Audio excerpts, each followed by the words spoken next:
నేను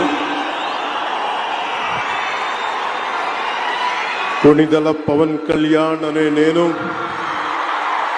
శాసనం ద్వారా నిర్మితమైన భారత రాజ్యాంగం పట్ల